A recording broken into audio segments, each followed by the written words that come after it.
NNI coverage, रहस्य की खोज। नमस्कार, मैं डीपी श्रीवास्तव और आप देख रहे हैं एनएनआई कवरेज, रहस्य की खोज।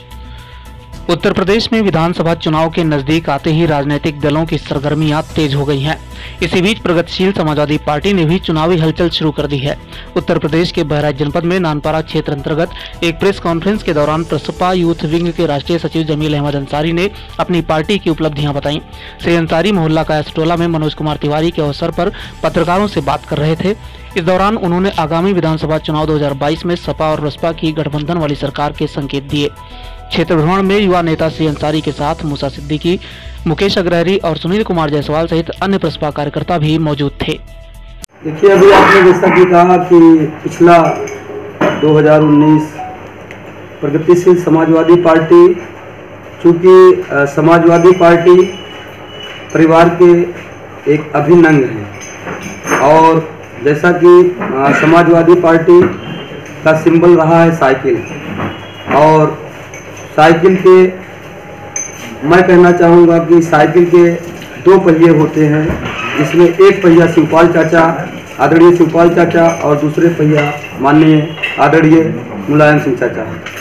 तो ये दोनों पहिया जब तक साथ साथ नहीं रहेगी, मुझे नहीं लगता कि समाजवादी पार्टी या प्रगतिशील समाजवादी पार्टी का बहुत अच्छी तरह विकास हो पाएगा या बहुत अच्छी तरह हमारे प्रदेश के लिए या देश के लिए, राष्ट्र के लिए कोई अच्छा कार्य हो पाएगा। तो मैं एक छोटा सा अंश हूँ उस पार्टी का, और उससे पहले इस देश का एक छोटा सा अंश हूँ। एक जिम्मेदार नागरिक की हैसियत से बात कर रहा हूँ। मैं यही निवेदन करूँगा कि सपा प्रसपा ही नहीं, अन्य जितनी भी पार्टियां हैं,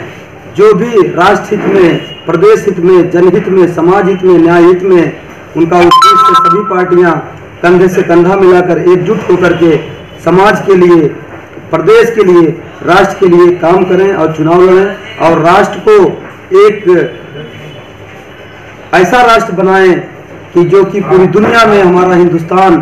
हर मामले में अग्रणी हो और उत्तम राष्ट्र बने। सभी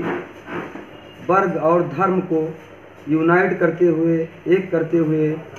और 2022 ही नहीं, भविष्य के लिए, राष्ट्रहित के लिए इस विचारधारा के साथ काम किया जाएगा। और इन्हीं बातों के साथ मैं सारी बातों का एक सारांश कहना चाहूँगा, जो मैंने अपना और मेरी अपनी विचारधारा के तहत एक स्लोगन मुझको आता है कि हम सब एक ईश्वर की संतान हैं, हम सब एक ईश्वर की संतान हैं और मानव धर्म हमारा, मानव धर्म हमारा, आओ मिल हिंदुस्तान में अमन चैन भाईचारा का इतिहास रचें, ये संकल्प हमारा। वर्तमान में भारतीय जनता पार्टी प्रदेश में, देश में जहाँ भी है, तो भारतीय जनता पार्टी के बारे में मेरा अपना जो समझना है, पार्टी का सिद्धांत, मोटो जो है, वो किसी के विरोध में नहीं, लेकिन उसमें कुछ इस तरह के हमारे नेतागण भाई हैं जो कि उसमें धर्मवाद और समाजवाद और तमाम प्रकार की ऊंच नीच की भेदभावनाएँ मंदिर मस्जिद को लेकर के या इस तरह धर्म जात के नाम पर इस तरह के मामलात होते रहते हैं। बाकी जो मैंने आज तक जान पाया है, पार्टी का अपना सिद्धांत, वो भाजपा हो, बसपा हो या प्रसपा हो, कोई भी पार्टी हो हमारे भारत की, सभी पार्टियों का सिद्धांत, बायलाज जो होता है वो यही होता है कि समाज हित और देश हित, राष्ट्र हित नीति कार्य करेंगे। अब उससे हटकर कुछ बीच में ऐसे नेता भाईगण आ जाते हैं जो अपना सिद्धांत व्यक्तिगत सही करने के लिए लोगों में भेदभाव और कूटनीति का विचार पैदा कर देते हैं, जिससे हमारे देश में अमन चैन शांति भंग होती है। मैं उन सभी लोगों से निवेदन करूंगा, इस तरह की भावनाओं से हट करके अपने समाज और राष्ट्र हित में काम करने का विचार बनाएं। सपा प्रसपा और समाज हित, न्याय हित और देश हित, राष्ट्र हित की विचारधारा के साथ जो भी पार्टियां चुनाव विधानसभा 2022 में संगठन बना करके, गठबंधन बना करके चुनाव लड़ेंगी, तो यदि सरकार, यदि नहीं, मुझे पूरी संभावना है, यकीन है कि हमारे प्रदेशवासियों, राष्ट्रवासियों का आशीर्वाद रहा